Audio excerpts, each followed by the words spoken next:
ಲೋಕಸಭಾ ಚುನಾವಣೆಗೆ ಸಿಎಂ ತವರು ಮೈಸೂರಿಂದಾನೇ ಬಿಜೆಪಿ ಚಾಣಾಕ್ಷ ರಣತಂತ್ರ. ಮೈತ್ರಿ ವಿಚಾರದಲ್ಲಿ ಹೈಕಮಾಂಡ್ ನಿರ್ಧಾರವೇ ಅಂತಿಮ. ಕೂತಲ್ಲಿ ನಿಂತಲ್ಲಿ ನಿಮ್ಮ ಅಭಿಪ್ರಾಯವನ್ನ ಹೇಳಬೇಡಿ ಅಂತ ಅಮಿತ್ ಶಾ ಖಡಕ್ ವಾರ್ನಿಂಗ್. ಸುತ್ತೂರು ಮಠವನ್ನ ಹಾಡಿ ಹೊಗಳಿದ ಕೇಂದ್ರ ಗೃಹ ಸಚಿವರು. ಡಿಕೆ ಬ್ರದರ್ಸ್ ಗೂಂಡಾಗಳು ಅನ್ನೋದು ರಾಜ್ಯದ ಜನತೆಗೆ ಗೊತ್ತಿದೆ ಅಂತ ಈಶ್ವರಪ್ಪ. ನಾನು ಮಂಡ್ಯ ಕ್ಷೇತ್ರದ ಆಕಾಂಕ್ಷಿ ಅಲ್ಲ, ಹಿಂದೆಯೂ ಹೇಳಿದೆ, ಈಗಲೂ ಹೇಳ್ತಾ ಇದ್ದೀನಿ ಅಂತ ನಿಖಿಲ್ ಕುಮಾರಸ್ವಾಮಿ. ಈ ಎಲ್ಲಾ ಡೀಟೇಲ್ಸ್ ಅನ್ನ ನೋಡ್ತಾ ಹೋಗೋಣ ಕರ್ನಾಟಕ ಟಾಪ್ 20ಯಲ್ಲಿ. ಲೋಕಸಭೆ ಚುನಾವಣೆಗೆ ಮೈಸೂರಿನಿಂದಲೇ ಬಿಜೆಪಿ ಚಾಣಕ್ಯ ಅಮಿತ್ ಶಾ ರಣತಂತ್ರ ರೂಪಿಸಿದ್ದಾರೆ. ಖಾಸಗಿ ಹೋಟೆಲ್ನಲ್ಲಿ ಅಮಿತ್ ಶಾ ನೇತೃತ್ವದಲ್ಲಿ ಹೈ ವೋಲ್ಟೇಜ್ ಮೀಟಿಂಗ್ ನಡೆದಿದೆ. ಸಿಎಂ ಸಿದ್ದರಾಮಯ್ಯ ತವರೂರಿನಿಂದಲೇ ಅಮಿತ್ ಶಾ ಲೋಕಸಭಾ ಚುನಾವಣೆಯ ಪಾಂಚಜನ್ಯ ಮೊಳಗಿಸಿದ್ದಾರೆ. ಮೈತ್ರಿ ವಿಚಾರದಲ್ಲಿ ಹೈಕಮಾಂಡ್ ನಿರ್ಧಾರವೇ ಅಂತಿಮ. ಯಾವ ಕ್ಷೇತ್ರ ಯಾರಿಗೆ ಎಂಬುದನ್ನು ನಾವು ತೀರ್ಮಾನ ಮಾಡ್ತೀವಿ. ನೀವು ಕೂತಲ್ಲಿ ನಿಂತಲ್ಲಿ ನಿಮ್ಮ ಅಭಿಪ್ರಾಯವನ್ನು ಹೇಳಬೇಡಿ. ನಿಮ್ಮ ಮಾತಿನಿಂದ ಮೈತ್ರಿ ಧರ್ಮಕ್ಕೆ ಚೂರು ಧಕ್ಕೆಯಾದರೂ ನಾವು ಸಹಿಸಲ್ಲ ಅಂತ ಸೀಟು ಹಂಚಿಕೆ ಬಗ್ಗೆ ಮಾತನಾಡುವವರಿಗೆ ಅಮಿತ್ ಶಾ ಖಡಕ್ ವಾರ್ನಿಂಗ್ ನೀಡಿದ್ದಾರೆ. ಜೊತೆಗೆ ಮೈತ್ರಿ ಧರ್ಮ ಪಾಲನೆ ಬಗ್ಗೆ ಕಠಿಣ ಪಾಠ ಮಾಡೋ ಮೂಲಕ ಪ್ರೀತಂ ಗೌಡ ಹಾಗೂ ನಾರಾಯಣಗೌಡಗೆ ವಾರ್ನಿಂಗ್ ರವಾನಿಸಿದರು. ಜೆಡಿಎಸ್ ಬಿಜೆಪಿ ಮೈತ್ರಿಯಾದರೂ ಸ್ಥಳೀಯ ನಾಯಕರು ಹೇಳುವವರಿಗೆ ಟಿಕೆಟ್ ಕೊಡಬೇಕು ಅಂತ ಒತ್ತಾಯಿಸಿದರು. ಈ ಹಿನ್ನೆಲೆಯಲ್ಲಿ ಬಿಜೆಪಿ ನಾಯಕರಿಗೆ ಅಮಿತ್ ಶಾ ಎಚ್ಚರಿಕೆ ನೀಡಿದರು. ಹಳೆ ಮೈಸೂರು ಭಾಗದ ಮೈಸೂರು, ಚಾಮರಾಜನಗರ, ಮಂಡ್ಯ, ಹಾಸನ ಕ್ಷೇತ್ರಗಳ ಪಿಚ್ ಸ್ಟಡಿ ಮಾಡಿದ್ದು 4 ಕ್ಷೇತ್ರಗಳಿಗೆ ಸಂಬಂಧಪಟ್ಟ ಅಭಿಪ್ರಾಯವನ್ನು ಶಾಸಕರು, ಸಂಸದರ ಬಳಿ ಸಂಗ್ರಹಿಸಿದ್ದಾರೆ. ಈ ಮೂಲಕ ಸಿಎಂ ಸಿದ್ದರಾಮಯ್ಯ ಅವರ ಮೈಸೂರು ಭಾಗವೇ ತಮ್ಮ ಫಸ್ಟ್ ಟಾರ್ಗೆಟ್ ಎಂಬ ಸಂದೇಶ ರವಾನಿಸಿದ್ದಾರೆ. ನಾನು ಮಂಡ್ಯ ಕ್ಷೇತ್ರದ ಆಕಾಂಕ್ಷಿ ಅಲ್ಲ, ಹಿಂದೆಯೂ ಇದನ್ನೇ ಹೇಳಿದೆ, ಈಗಲೂ ಅದನ್ನೇ ಹೇಳ್ತಾ ಇದ್ದೀನಿ ಅನ್ನೋ ಮೂಲಕ ನಿಖಿಲ್ ಕುಮಾರಸ್ವಾಮಿ ಎಲ್ಲ ವದಂತಿಗಳಿಗೂ ತೆರೆ ಎಳೆದಿದ್ದಾರೆ. ಮಂಡ್ಯ ವಿಚಾರದಲ್ಲಿ ನಾನು ಯೂಟರ್ನ್ ಹೊಡೆಯೋ ಗಿರಾಕಿ ಅಲ್ಲ. 2019ರಲ್ಲಿ ನಾನು ಮಂಡ್ಯ ಅಭ್ಯರ್ಥಿಯಾಗಿ ಸೋತಿದ್ದೆ. ಈಗಲೂ ಮಂಡ್ಯ ಮುಖಂಡರು ಚುನಾವಣೆಯಲ್ಲಿ ಸ್ಪರ್ಧೆ ಮಾಡಬೇಕು ಅಂತ ಒತ್ತಾಯ ಮಾಡ್ತಿದ್ದಾರೆ. ಮುಖಂಡರ ಒತ್ತಾಯದಿಂದ ನಾನು ಮಂಡ್ಯ ಭಾಗದಲ್ಲಿ ಓಡಾಡ್ತಾ ಇದ್ದೇನೆ. ಆದರೆ ನನ್ನ ನಿರ್ಧಾರದಲ್ಲಿ ಸ್ಪಷ್ಟತೆ ಇದೆ. ನಾನು ಮಂಡ್ಯ ಕ್ಷೇತ್ರದ ಆಕಾಂಕ್ಷಿ ಅಲ್ಲ. ಮೈತ್ರಿ ಬಲಪಡಿಸಬೇಕು, ಮತ್ತೆ ಮೋದಿ ಪ್ರಧಾನಿಯಾಗಬೇಕು. ನಾನು 28 ಕ್ಷೇತ್ರದಲ್ಲಿಯೂ ಓಡಾಡ್ತೀನಿ ಅಂತ ಜೆಡಿಎಸ್ ಪಕ್ಷದ ಕಚೇರಿಯಲ್ಲಿ ನಿಖಿಲ್ ಕುಮಾರಸ್ವಾಮಿ ಹೇಳಿದ್ದಾರೆ. ನಾನು ಬಹಳ ಸ್ಪಷ್ಟವಾಗಿ ಹೇಳಲಿಕ್ಕೆ ಇಷ್ಟಪಡ್ತೇನೆ, ನಾನು ಯೂಟರ್ನ್ ಹೊಡಿತಕ್ಕಂಥ ಗಿರಾಕಿ ಅಲ್ಲ. I am very clear about my thoughts, about my intent. ನಾನು 1 ವರ್ಷದ ಹಿಂದೆ ನೀವು ಕೇಳಿದಾಗಲೂ ಒಂದೇ ಮಾತು ಹೇಳಿದೆ, ಮಂಡ್ಯ ಲೋಕಸಭಾ ಚುನಾವಣೆಗೆ ನಾನು ಆಕಾಂಕ್ಷಿ ಅಲ್ಲ ಅಂತಕ್ಕಂಥದ್ದು. NDA ಒಂದು ಮೈತ್ರಿಕೂಟಕ್ಕೆ ನಾವು ಭಾಗವಾಗಿರ್ತಕ್ಕಂಥದ್ದು ನಮ್ಮ ದೇಶದ ಗೌರವಾನ್ವಿತ ಪ್ರಧಾನಮಂತ್ರಿಗಳ ಒಂದು ಕೈಯನ್ನು ಬಲಪಡಿಸ್ತಕ್ಕಂಥ ಒಂದು ನಿಟ್ಟಿನಲ್ಲಿ 28ಕ್ಕೆ 28 ಲೋಕಸಭಾ ಕ್ಷೇತ್ರದ ಕಡೆ ನನ್ನ ಗಮನ ಇರುತ್ತೆ.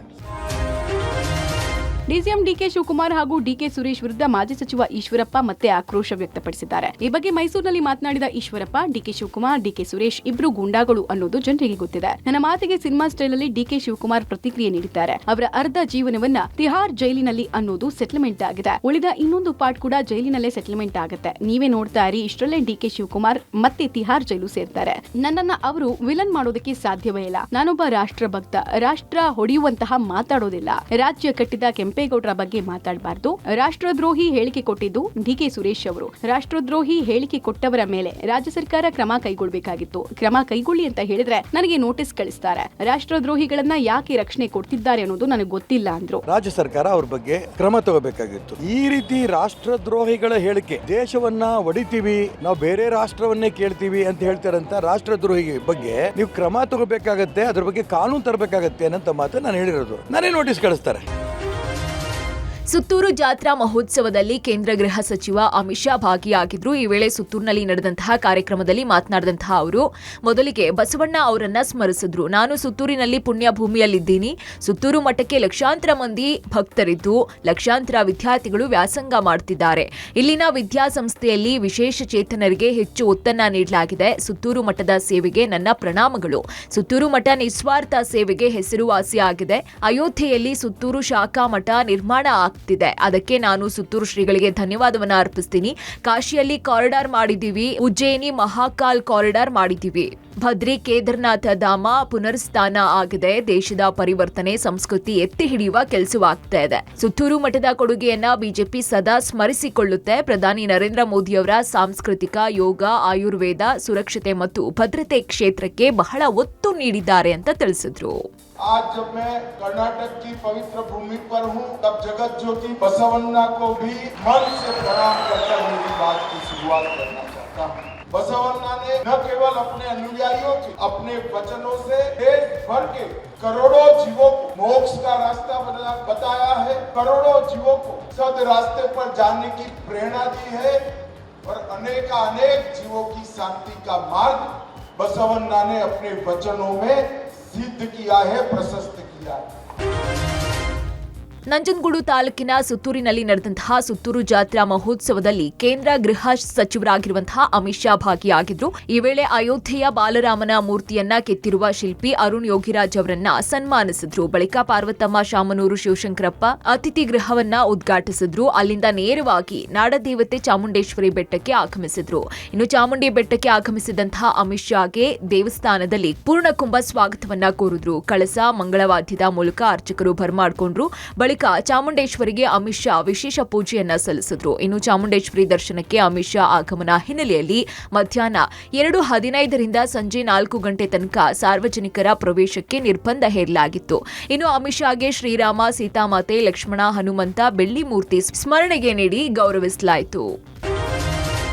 ಅಮಿತ್ ಶಾ ಮೈಸೂರಿಗೆ ಭೇಟಿ ವಿರೋಧಿಸಿ ಕಾಂಗ್ರೆಸ್ ಕಾರ್ಯಕರ್ತರು ಮೈಸೂರಿನ ಫೀಲ್ಡ್ ಮಾರ್ಷಲ್ ಕರಿಯಪ್ಪ ವೃತ್ತದಲ್ಲಿ ಪ್ರತಿಭಟನೆ ಮಾಡಿದ್ದಾರೆ. ಕೇಂದ್ರ ಸರ್ಕಾರ ರಾಜ್ಯ ಸರ್ಕಾರಕ್ಕೆ ಅನುದಾನ ತಾರತಮ್ಯ ಮಾಡಿದೆ, ಬರ ಪರಿಹಾರ ಕೊಡಲಿಲ್ಲ, ಕಾವೇರಿ ವಿಚಾರದಲ್ಲಿ ಅನ್ಯಾಯ ಆದಾಗ ಬರಲಿಲ್ಲ, ಹೆಚ್ಚು ತೆರಿಗೆ ಸಂಗ್ರಹಿಸಿ ನಮ್ಮ ಪಾಲು ಕೊಡಲಿಲ್ಲ. ಈಗ ಬರಿಗೈನಲ್ಲಿ ಮೈಸೂರಿಗೆ ಬಂದಿದ್ದಾರೆ. ಗೋ ಬ್ಯಾಕ್ ಅಮಿತ್ ಶಾ ಅಂತ ಕಪ್ಪು ಪಟ್ಟಿ ಧರಿಸಿ ಕೇಂದ್ರ ಸರ್ಕಾರದ ವಿರುದ್ಧ ಘೋಷಣೆ ಕೂಗಿ ಆಕ್ರೋಶ ವ್ಯಕ್ತಪಡಿಸಿದ್ರು. ಇದೇ ವೇಳೆ ಅಮಿತ್ ಶಾ ವಿರುದ್ಧ ನನ್ನ ತೆರಿಗೆ ನನ್ನ ಹಕ್ಕು ಅಂತ ಪೋಸ್ಟರ್ ಅಭಿಯಾನ ಮಾಡೋಕೆ ಕಾಂಗ್ರೆಸ್ ಕಾರ್ಯಕರ್ತರು ಮುಂದಾದ್ರು. ಈ ವೇಳೆ ಗೋಡೆಗಳಿಗೆ ಪೋಸ್ಟರ್ ಅಂಟಿಸಲು ಪೊಲೀಸರು ಅವಕಾಶ ಕೊಡದ ಹಿನ್ನೆಲೆ ಕಾಂಗ್ರೆಸ್ ಕಾರ್ಯಕರ್ತರು ಹಾಗೂ ಪೊಲೀಸರ ನಡುವೆ ವಾಗ್ವಾದ ನಡೆಯಿತು. ನಂತರ ಪೊಲೀಸರು ಪೋಸ್ಟರ್ಗಳನ್ನ ಕಿತ್ಕೊಂಡು ಹೋದ್ರು. ಆದರೂ ಬಿಡದ ಕಾಂಗ್ರೆಸ್ ಕಾರ್ಯಕರ್ತರು ಪೊಲೀಸರ ಬಳಿಯಿದ್ದ ಪೋಸ್ಟರ್ಗಳನ್ನ ಮತ್ತೆ ಕಿತ್ಕೊಂಡು ಗೋಡೆಗಳಿಗೆ ಅಂಟಿಸಿದ್ದಾರೆ. ಯಾವುದೇ ಪಕ್ಷದ ಆಡಳಿತ ಯಾವುದೇ ರಾಜ್ಯದಲ್ಲಿ ಇದ್ರೂ ಕೂಡ ಕೇಂದ್ರ ಒಕ್ಕೂಟದ ವ್ಯವಸ್ಥೆ ಒಳಗಡೆ ಎಲ್ಲರನ್ನ ತಗೊಂಡು ಹೋಗುವಂಥ ಒಂದು ದೊಡ್ಡ ಮಟ್ಟದ ನೈತಿಕ ಜವಾಬ್ದಾರಿಯನ್ನು ನಿಭಾಯಿಸಬೇಕಾಗಿದೆ. ಆದರೆ BJP ಕೇವಲ BJP ರನ್ ಆಗ್ತಾ ಇರೋಂಥ ಸರ್ಕಾರಗಳಿಗೆ ಅಥವಾ ರಾಜ್ಯಗಳಿಗೆ ಎಲ್ಲ ರೀತಿಯ ಪ್ರೋತ್ಸಾಹ ಕೊಟ್ಕೊಂಡು ಬೇರೆ ಬೇರೆ ಪಕ್ಷಗಳು ರನ್ ಮಾಡ್ತಾ ಇರೋ ರಾಜ್ಯಗಳಿಗೆ ಅನ್ಯಾಯ ಮಾಡ್ತಾ ಇದೆ. ಆ ಕಾರಣಕ್ಕೋಸ್ಕರ ನಗರ ಮತ್ತು ಜಿಲ್ಲಾ ಕಾಂಗ್ರೆಸ್ ಸಮಿತಿ ಇವತ್ತು ನಾವು ಹೋರಾಟವನ್ನು ಮಾಡ್ತಾ ಇದ್ದೀವಿ, ಪೋಸ್ಟರ್ ಅಭಿಯಾನನ ಮಾಡ್ತಾ ಇದ್ದೀವಿ. ರಾಜ್ಯಕ್ಕೆ ಆಗಮಿಸಿದ ಕೇಂದ್ರ ಗೃಹ ಸಚಿವ ಅಮಿತ್ ಶಾಗೆ ಸಿಎಂ ಸಿದ್ದರಾಮಯ್ಯ ಮಾಧ್ಯಮ ಪ್ರಕಟಣೆ ಹೊರಡಿಸಿ ಸವಾಲು ಹಾಕಿದ್ದಾರೆ. ಕರ್ನಾಟಕಕ್ಕೆ ಆಗಮಿಸಿರುವ ಅಮಿತ್ ಶಾ ಗ್ಯಾರಂಟಿ ಯೋಜನೆಗಳಿಂದ ಸರ್ಕಾರದ ಬೊಕ್ಕಸ ಖಾಲಿಯಾಗಿದೆ ಅಂತ ನಮ್ಮ ಸರ್ಕಾರದ ಬಗ್ಗೆ ಹೊಟ್ಟೆಕಿಚ್ಚು ಹೊರ ಹಾಕಿದ್ದಾರೆ. ಇದು ಅಮಿತ್ ಶಾ ಅವರ ಖಚಿತ ಅಭಿಪ್ರಾಯ ಆಗಿದ್ರೆ ಅವರು ನನ್ನ ಜೊತೆ ಬಹಿರಂಗ ಚರ್ಚೆಯಲ್ಲಿ ಪಾಲ್ಗೊಳ್ಳಿ. ಗ್ಯಾರಂಟಿ ಯೋಜನೆಗಳಿಂದ ನಮ್ಮ ಖಜಾನೆ ಬರಿದಾಗಿಲ್ಲ, ಬದಲಿಗೆ ತೆರಿಗೆ ಹಂಚಿಕೆ ಮತ್ತು ಅನುದಾನ ವಿತರಣೆಯಲ್ಲಿ ಕೇಂದ್ರ ರಾಜ್ಯಕ್ಕೆ ಅನ್ಯಾಯ ಮಾಡಿದೆ ಅನ್ನೋದನ್ನ ನಾನು ಸಾಬೀತು ಮಾಡಬಲ್ಲೆ. ಅದು ಅಮಿತ್ ಶಾ ಅವರಿಗೆ ನಾನು ಹಾಕುವ ಸವಾಲು ಕೂಡ ಹೌದು. ಕರ್ನಾಟಕದ ಗ್ಯಾರಂಟಿ ಯೋಜನೆಗಳನ್ನ ವಿರೋಧಿಸುವ ಬಿಜೆಪಿ ನಾಯಕರು ತಮ್ಮ ಆಳ್ವಿಕೆಯ ರಾಜ್ಯಗಳಲ್ಲಿ ಅದೇ ಗ್ಯಾರಂಟಿ ಯೋಜನೆಗಳನ್ನ ಜಾರಿಗೆ ತರುವ ಭರವಸೆ ನೀಡುತ್ತಿದ್ದಾರೆ. ನಮ್ಮ ಗ್ಯಾರಂಟಿ ಯೋಜನೆಗಳ ವಿರುದ್ಧ ಮಾತನಾಡ್ತಾ ಇರುವ ಕೇಂದ್ರ ಗೃಹ ಸಚಿವ ಅಮಿತ್ ಶಾ ಅವರಿಗೆ ಕನ್ನಡಿಗರೆಂದ್ರೆ ತಾತ್ಸಾರ, ಕನ್ನಡ ಧ್ವಜಕ್ಕೆ ವಿರೋಧ, ಹಿಂದಿ ಹೇರಿಕೆಗೆ ಪ್ರಯತ್ನ, ನಂದಿನಿ ಮೇಲೆ ಅಮೂಲ್ ಹೇರುವ ಹುನ್ನಾರ ಇವೆಲ್ಲವೂ ಅಮಿತ್ ಶಾ ಸಾಧನೆಗಳು. ಇಂಥವರು ರಾಜ್ಯಕ್ಕೆ ಬಂದು ನಮಗೆ ಪಾಠ ಮಾಡ್ತಿದ್ದಾರೆ ಅಂದ್ರು. ಇನ್ನು ಇದೇ ವೇಳೆ ಪ್ರಧಾನಿ ಮೋದಿ ವಿರುದ್ಧವೂ ಸಿಎಂ ಕಿಡಿಕಾರಿದ್ದಾರೆ. ನಮ್ಮ ಗ್ಯಾರಂಟಿ ಯೋಜನೆಗಳನ್ನ ಒಂದೆಡೆ ಪ್ರಧಾನಿ ಮೋದಿ ವಿರೋಧಿಸುತ್ತಾರೆ, ಇನ್ನೊಂದೆಡೆ ನಮ್ಮ ಗ್ಯಾರಂಟಿ ಮಾತ್ರ ಅಲ್ಲ, ಗ್ಯಾರಂಟಿ ಅನ್ನೋ ಹೆಸರನ್ನ ಕದ್ದು ಅದೇ ಹೆಸರಲ್ಲಿ ಜಾಹೀರಾತು ನೀಡುತ್ತಿದ್ದಾರೆ. ಇದು ಆ ಪಕ್ಷದ ಬಡಜನ ವಿರೋಧಿ ನಿಲುವು ಮತ್ತು ಬೌದ್ಧಿಕ ದಿವಾಳಿತನವನ್ನ ತೋರಿಸುತ್ತೆ ಅಂತ ಕಿಡಿಕಾರಿದ್ದಾರೆ. ಅಮಿತ್ ಶಾ ಅವರು ಕರ್ನಾಟಕಕ್ಕೆ ಬರಗೈಲಿ ಬಂದವರು, ಬರಗಾಲದ ಬಗ್ಗೆ ಒಂದು ಮೀಟಿಂಗ್ ಕೂಡ ಮಾಡಿಲ್ಲ. ರೈತರ ಬಗ್ಗೆ, ಬಡವರ ಬಗ್ಗೆ ಮಾತಾಡ್ಲಿಕ್ಕೆ ಯಾವ ನೈತಿಕತೆ ಇದೆ ಅವರಿಗೆ? ದೇಶದ ಬಗ್ಗೆ ಮಾತಾಡಲಿಕ್ಕೆ ಯಾವ ನೈತಿಕತೆ ಇದೆ? ರಾಜ್ಯ ಭೇಟಿ ವೇಳೆಯೇ ಕೇಂದ್ರ ಗೃಹ ಸಚಿವ ಅಮಿತ್ ಶಾ ಅವರು ಎನ್ಡಿಆರ್ಎಫ್ ಅಡಿ ಬರ ಪರಿಹಾರ ಘೋಷಣೆ ಮಾಡಬೇಕು ಅಂತ ಕಂದಾಯ ಸಚಿವ ಕೃಷ್ಣ ಬೈರೇಗೌಡ ಹೇಳಿದ್ದಾರೆ. ಬೆಂಗಳೂರಿನಲ್ಲಿ ಸುದ್ದಿಗೋಷ್ಠಿ ನಡೆಸಿ ಮಾತನಾಡಿದ ಅವರು, ಹಿಂದೆ ಕೇಂದ್ರ ಗೃಹ ಸಚಿವರು ಘೋಷಣೆ ಮಾಡಿದ್ರೆ ರೈತರ ಪರ ಕಾಳಜಿ ಇದೆ ಅಂತ ಒಪ್ತೇವೆ, ಇಲ್ಲದೆ ಇದ್ರೆ ರೈತರ ಪರ ಯಾವುದೇ ಕಾಳಜಿ ಇಲ್ಲ, ಕೇವಲ ನಾಟಕ ಮಾಡ್ತಿದ್ದಾರೆ ಅಂತ ಅನಿಸುತ್ತೆ. ಬರಪೀಡಿತ ತಾಲೂಕುಗಳನ್ನ ಸೆಪ್ಟೆಂಬರ್ 13ನೇ ತಾರೀಕು ಘೋಷಣೆ ಮಾಡಿತ್ತು. 18,172 ಕೋಟಿ ಬರ ಪರಿಹಾರಕ್ಕಾಗಿ ಸೆಪ್ಟೆಂಬರ್ 23ನೇ ತಾರೀಕು ಕೇಂದ್ರ ಸರ್ಕಾರಕ್ಕೆ ಮನವಿ ಸಲ್ಲಿಸಿದ್ದೇವೆ. ಕೇಂದ್ರ ಕೃಷಿ ಕಾರ್ಯದರ್ಶಿಯನ್ನ ಭೇಟಿ ಮಾಡಿದ್ದೇವೆ. ಡಿಸೆಂಬರ್ನಲ್ಲಿ ಪ್ರಧಾನಿ ಮೋದಿ ಭೇಟಿಯಾಗಿ ಮನವಿ ಮಾಡಿದ್ದೇವೆ. ಜನವರಿಯಲ್ಲೂ ಸಿದ್ದರಾಮಯ್ಯ ಭೇಟಿಯಾಗಿ ಮನವಿ ಮಾಡಿದ್ದಾರೆ. ಆದರೆ ಕೇಂದ್ರ ಸರ್ಕಾರ ಸಭೆ ಮಾಡಿ ಯಾವ ತೀರ್ಮಾನವೂ ಕೈಗೊಂಡಿಲ್ಲ. ಕೇಂದ್ರ ಸರ್ಕಾರ ಎನ್ಡಿಆರ್ಎಫ್ ಅಡಿ ಹಣ ಕೊಡುವುದು ವಿಳಂಬ ಆಗ್ತಿದೆ. ಕಳೆದ ವರ್ಷ ರೈತರಿಗೆ ಕೊಡಬೇಕಾದ ಹಣ ಲೂಟಿಯಾಗಿದೆ. ದುರುಪಯೋಗ ತಡೆಗಟ್ಟೋಕೆ ಹಿಂದಿನ ಸರ್ಕಾರ ಕ್ರಮ ಕೈಗೊಳ್ಳಿಲ್ಲ ಅಂತ ಕೃಷ್ಣ ಬೈರೇಗೌಡ ಆರೋಪ ಮಾಡಿದ್ರು. ಇನ್ನು ಇದೇ ವೇಳೆ ಗೃಹ ಸಚಿವ ಪರಮೇಶ್ವರ್ ವ್ಯಂಗ್ಯವಾಡಿ, ಅಮಿತ್ ಶಾ ಚುನಾವಣೆ ಇದ್ದಾಗ ಬಂದೇ ಬರ್ತಾರೆ, ಪ್ರಧಾನಿಯದ್ದು ಇಷ್ಟರಲ್ಲೇ ಟಿಪಿ ಬರುತ್ತೆ ಅಂದ್ರು. ಎನ್ಡಿಆರ್ಎಫ್ ಅಲ್ಲಿ ಯಾವ್ದಾದ್ರೂ ರೂಪಾಯಿ ಈ ವರ್ಷ ಅವರು ಬಿಡುಗಡೆ ಮಾಡಿದ್ರೆ ನಾವು ಕೊಟ್ಟಿರೋ ಡ್ರೌಟ್ ಮೆಮೊರಾಂಡಮ್ಗೆ ನೀವು ಏನು ಮಾಡಬೇಕು ಹೇಳಿ ನಾವು ಮಾಡ್ತೀವಿ. ಯಾಕಂದ್ರೆ ನಾನು ನಾಟಕಕ್ಕೋಸ್ಕರ ಸ್ಟೇಟ್ಮೆಂಟ್ ಕೊಡೋದು ನಂಗೆ ಇಷ್ಟ ಇಲ್ಲ. ಹಾಗಾದ್ರೆ NDRF ಅಲ್ಲಿ ದುಡ್ಡು ಕೊಟ್ಟಿದ್ರೆ ನಾವು ಕೊಟ್ಟಿರೋ ಮೆಮೊರಾಂಡಮ್ ಮೇಲೆ ತೀರ್ಮಾನ ಮಾಡಲಿ. NDRF ಅಲ್ಲಿ ದುಡ್ಡು ಕೊಟ್ಟಿದ್ದೀವಿ, ನಿಮ್ದು ರಿಕ್ವೆಸ್ಟ್ ರಿಜೆಕ್ಟೆಡ್ ಅಂತ ಮಾಡ್ಲಿ. ಹಾಗಾದ್ರೆ ಮುಂಬರುವ ಲೋಕಸಭಾ ಚುನಾವಣೆಯಲ್ಲಿ ಬಿಜೆಪಿ ಏಕಾಂಗಿಯಾಗಿ 370 ಸ್ಥಾನಗಳಲ್ಲಿ ಗೆಲುವು ಸಾಧಿಸಲಿದೆ ಅಂತ ಪ್ರಧಾನಿ ನರೇಂದ್ರ ಮೋದಿ ಹೇಳಿದ್ದಾರೆ. ಎನ್ಡಿಎಗೆ 400 ಸ್ಥಾನ ಬರೋದಾಗಿಯೂ ಕೂಡ ವಿಶ್ವಾಸವನ್ನ ವ್ಯಕ್ತಪಡಿಸಿದ್ದಾರೆ. ಮಧ್ಯಪ್ರದೇಶದಲ್ಲಿ 7,550 ಕೋಟಿ ವೆಚ್ಚದ ಬಹು ಅಭಿವೃದ್ಧಿ ಯೋಜನೆಗಳಿಗೆ ಚಾಲನೆ ನೀಡಿ ಬಳಿಕ ಮೋದಿ ಮಾತನಾಡಿದ್ರು. ಈ ವೇಳೆ ಕಾಂಗ್ರೆಸ್ ವಿರುದ್ಧ ಪ್ರಧಾನಿ ಮೋದಿ ಹರಿಹಾಯ್ದಿದ್ದಾರೆ. ನನಗೆ ಮತ್ತು ಬಿಜೆಪಿ ಪಕ್ಷಕ್ಕೆ ಬುಡಕಟ್ಟು ಸಮುದಾಯ ಮತ ಬ್ಯಾಂಕ್ ಅಲ್ಲ, ಅದು ದೇಶದ ಹೆಮ್ಮೆ ಅಂದ್ರು. ನಾನು ಮಧ್ಯಪ್ರದೇಶಕ್ಕೆ ಚುನಾವಣಾ ಪ್ರಚಾರಕ್ಕಾಗಿ ಬಂದಿಲ್ಲ, ಜನರ ಸೇವೆಗಾಗಿ ಬಂದಿದ್ದೀನಿ ಅಂತ ತಿಳಿಸಿದ್ರು. ಇನ್ನು ಬುಡಕಟ್ಟು ಜನಾಂಗವನ್ನ ಕಾಂಗ್ರೆಸ್ ಕೇವಲ ವೋಟ್ ಬ್ಯಾಂಕ್ ಮಾಡಿಕೊಂಡಿದೆ. ಕಾಂಗ್ರೆಸ್ಗೆ ಬುಡಕಟ್ಟು ಜನಾಂಗದ ಅಭಿವೃದ್ಧಿ ಬೇಕಾಗಿಲ್ಲ ಅಂತ ತಿಳಿಸಿದ್ರು. ಕೆಎನ್ ರಾಜಣ್ಣ ವಿರುದ್ಧ ಮಾಜಿ ಸಚಿವ ಬಿ ಶಿವರಾಮ್ ಮಾಡಿದ್ದ 40% ಕಮಿಷನ್ ಆರೋಪಕ್ಕೆ ಕೆಎನ್ ರಾಜಣ್ಣ ಕಿಡಿಕಾರಿದ್ದಾರೆ. ಹಾಸನದಲ್ಲಿ ಮಾತಾಡಿದವರು, ಯಾರತ್ರನಾದ್ರೂ ಅರ್ಧ ಪೈಸೆ ಲಂಚ ಪಡೆದಿರೋ ಆರೋಪ ನನ್ನ ಮೇಲಿದ್ರೆ ಅವ್ರು ಬಂದು ದೇವಸ್ಥಾನದಲ್ಲಿ ಪ್ರಮಾಣ ಮಾಡಲಿ, ನಾನು ರಾಜಕೀಯವನ್ನೇ ಬಿಟ್ಬಿಡ್ತೀನಿ ಅಂತ ಬಿ ಶಿವರಾಮ್ಗೆ ಸವಾಲ್ ಹಾಕಿದ್ದಾರೆ. ನಾಲ್ಗೆ ಹೇಗೆ ಬೇಕಾದ್ರೂ ತಿರುಗುತ್ತೆ, ಹೇಗೆ ಬೇಕು ಹಾಗೆ ಮಾತನಾಡೋದಲ್ಲ, ಆಚಾರ ಇಲ್ಲದ ನಾಲಿಗೆ ನಿನ್ನ ನೀಚ ಬುದ್ಧಿಯ ಬಿಡು ಅಂತಾರೆ. ಪ್ರಾಮಾಣಿಕತೆಯಲ್ಲಿ ನಾನು ಯಾರಿಗೂ ಕಡಿಮೆ ಇಲ್ಲ.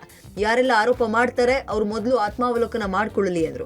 ಇನ್ನು ಇದೇ ವೇಳೆ ಕೆಎನ್ ರಾಜಣ್ಣ ಹೈಕಮಾಂಡ್ ತರ ಆಡ್ತಿದ್ದಾರೆ ಅನ್ನೋದಕ್ಕೆ ಪ್ರತಿಕ್ರಿಯೆ ಕೊಟ್ಟು ಅವರು, ಹೈಕಮಾಂಡ್ ಅಂತಾದ್ರೂ ಅನ್ಕೊಳ್ಳಿ, ಅವ್ರ ಅಪ್ಪ ಅಂತನಾದ್ರೂ ಹೇಳಿ, ಅದಕ್ಕಿಂತ ಮೇಲೆ ಯಾರಾದ್ರೂ ಇದ್ರು ಅದಕ್ಕೂ ಅಪ್ಪನೇ ಅಂತ ಅನ್ಕೊಳ್ಳಿ. ನನ್ನ ನಡವಳಿಕೆ ಜನ ಮೆಚ್ಚಬೇಕಷ್ಟೇ, ಮುಖಂಡರನ್ನ ಮೆಚ್ಚಿಸೋ ನಡವಳಿಕೆ ನನಗೆ ಬೇಕಿಲ್ಲ ಅಂದ್ರು. ಯಾವ್ದಾದ್ರು ಯಾವನ ಹತ್ರನಾದ್ರೂ ಅರ್ಧ ಪೈಸೆ ಲಂಚದ ವಿಚಾರ ನನ್ನ ಮೇಲೆ ಆರೋಪ ಇದ್ರೆ ಬಂದು ಯಾವ್ದಾದ್ರು ದೇವಸ್ಥಾನ ಪ್ರಮಾಣ ಮಾಡಕ್ಕೆ ಹೇಳಿದ್ದ ರಾಜಕೀಯನೇ ಬಿಟ್ಬಿಡ್ತೀವಿ. ಎಲುಬಿಲ್ಲದ ನಾಲಿಗೆ ಆಚಾರವಿಲ್ಲದಂತ ಹೇಳ್ತಾರಲ್ಲ, ಆ ರೀತಿ ನಾವು ಅದಕ್ಕೆಲ್ಲ ಉತ್ತರ ಹೇಳೋಕ್ಕಾಗೋದಿಲ್ಲ. ಪ್ರಾಮಾಣಿಕತೆಯಲ್ಲಿ ಯಾರಿಗಿನ್ನ ನಾನೇನು ಕಡಿಮೆ ಇಲ್ಲ. ಅವರಪ್ಪ ಅಂತೇಳಿ ಅದಕ್ಕಿಂತ ಮೇಲಾದನ ಇದ್ದು ಅದಕ್ಕೂ ಆಡ್ತಾರೆ. ನನ್ನ ನಡವಳಿಕೆ ಜನರು ಮೆಚ್ಚಬೇಕಷ್ಟೇ, ಯಾರೋ ಮುಖಂಡರು ಮೆಚ್ಚೋ ನಡವಳಿಕೆ ನನಗೆ ಬೇಕಾಗಿಲ್ಲ.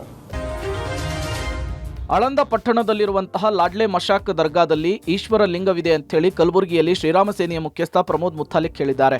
ಮುಸ್ಲಿಂ ಸಮುದಾಯವು ದರ್ಗಾ ಮಾಡಿ ಉರುಸ್ ಮಾಡುತ್ತಿದ್ದಾರೆ. ನಮ್ಮ ಜಾಗವನ್ನು ಮುಸ್ಲಿಂ ಸಮುದಾಯದವರು ಅತಿಕ್ರಮಣ ಮಾಡಿಕೊಂಡಿದ್ದಾರೆ. ಈ ಹಿಂದೆ ಕೋರ್ಟ್ ಪೂಜೆಗೆ ಅನುಮತಿ ಕೊಟ್ಟಿದೆ. ಶಿವರಾತ್ರಿಯ ದಿನ ಗುದ್ದಲಿ ಪೂಜೆ ಮಾಡಿಯೇ ಮಾಡ್ತೇವೆ ಅಂತೇಳಿ ಶಪಥ ಮಾಡಿದ್ದಾರೆ. ಸೊ ಕೋರ್ಟೇ ಹೇಳಿದೆ, ಅನುಮತಿ ಕೊಟ್ಟಾಗ ಇನ್ನೇನು ಕಾನೂನು. ಸೊ ನಾವು ನಮ್ಮ ಹಕ್ಕಿದೆ, ನಾವು ಆ ಸ್ಥಳದಲ್ಲಿ ಶಿವರಾತ್ರಿ ದಿನ ಲಕ್ಷಾಂತರ ಜನ ಬಂದು ನಾವು ಪೂಜೆ ಮಾಡ್ತೀವಿ, ನಮಗೆ ಹಕ್ಕಿದೆ. ಈಶ್ವರ ಲಿಂಗ ಇದ್ದ ಮೇಲೆ, ಪೂಜೆ ಇದ್ದ ಮೇಲೆ ಇನ್ನು ಜೀರ್ಣೋದ್ಧಾರ ಮಾಡೋದು, ದೇವಸ್ಥಾನ ಕಟ್ಟುವಂಥದ್ದು ನಮ್ಮ ಕರ್ತವ್ಯ. ಅದು ನಾವು ಮಾಡೇ ಮಾಡ್ತೀವಿ. ಗುದ್ಲಿ ಪೂಜೆಯಿಂದ ಪ್ರಾರಂಭ ಮಾಡ್ತೀವಿ. ನಮ್ದು ದೇವಸ್ಥಾನ ಕಟ್ಟೋದು ನಮ್ಮ ಹಕ್ಕಿದೆ, ನಾವು ಮಾಡ್ತೀವಿ. ಶಿವರಾತ್ರಿಗೆ ಗುದ್ಲಿ ಪೂಜೆಯನ್ನು ಪ್ರಾರಂಭ ಮಾಡ್ತೀವಿ. ಪೂಜೆ ಮಾಡಿ ಅಲ್ಲಿ ಒಬ್ಬ ಪೂಜ್ಯ ಸ್ವಾಮೀಜಿ, ಅವರು ನಮ್ಮ ಸ್ವಾಮೀಜಿನೂ ಇರ್ತಾರೆ, ಮತ್ತು ಇನ್ನೊಬ್ಬರು ಸ್ವಾಮೀಜಿಯವ್ರನ್ನೂ ಕರೆಸಿ ಅಲ್ಲಿ ಗುದ್ಲಿ ಪೂಜೆಯನ್ನು ಪ್ರಾರಂಭ ಮಾಡ್ತೀವಿ ನಾವು. ಬಳ್ಳಾರಿ ನಗರ ಶಾಸಕ ನಾರಾ ಭರತ್ ರೆಡ್ಡಿ ಮನೆ ಹಾಗೂ ಕಚೇರಿ ಮೇಲೆ ಇಡಿ ದಾಳಿ ಇಂದು ಕೂಡ ಮುಂದುವರೆದಿದೆ. ಇಡಿ ಅಧಿಕಾರಿಗಳು ಮಹತ್ವದ ದಾಖಲೆಗಳನ್ನು ಪರಿಶೀಲನೆ ಮಾಡುತ್ತಿದ್ದಾರೆ. ಭರತ್ ರೆಡ್ಡಿ ತಂದೆ ಸೂರ್ಯನಾರಾಯಣ ರೆಡ್ಡಿ, ಚಿಕ್ಕಪ್ಪ ಪ್ರತಾಪ್ ರೆಡ್ಡಿ, ಆಪ್ತ ರತ್ನಬಾಬು, ಸತೀಶ್ ರೆಡ್ಡಿ ಮನೆ ಮೇಲೆ ದಾಳಿ ಮಾಡಿದರು. ತಂದೆ ಸೂರ್ಯನಾರಾಯಣ ರೆಡ್ಡಿ ಕಚೇರಿಯಲ್ಲಿ ನಗದು ವ್ಯವಹಾರ, ಡಿಜಿಟಲ್ ವಹಿವಾಟು, ಆಸ್ತಿ ಮೌಲ್ಯದ ಕುರಿತು 10ಕ್ಕೂ ಹೆಚ್ಚು ಅಧಿಕಾರಿಗಳು ಪರಿಶೀಲನೆ ಮಾಡುತ್ತಿದ್ದಾರೆ. ಸೂರ್ಯನಾರಾಯಣ ರೆಡ್ಡಿ ಒಡೆತನದ ರಾಘವೇಂದ್ರ ಎಂಟರ್ಪ್ರೈಸಸ್ನಲ್ಲೂ ಅಧಿಕಾರಿಗಳು ದಾಖಲೆಗಳ ಪರಿಶೀಲನೆ ಮಾಡುತ್ತಿದ್ದಾರೆ. ಆದಾಯಕ್ಕಿಂತಲೂ ಅಧಿಕ ಆಸ್ತಿ ಸಂಪಾದನೆ ಆರೋಪ ಹಿನ್ನೆಲೆಯಲ್ಲಿ ನಿನ್ನೆ ಬೆಳಗ್ಗೆ ಅಧಿಕಾರಿಗಳು ದಾಳಿ ಮಾಡಿದರು.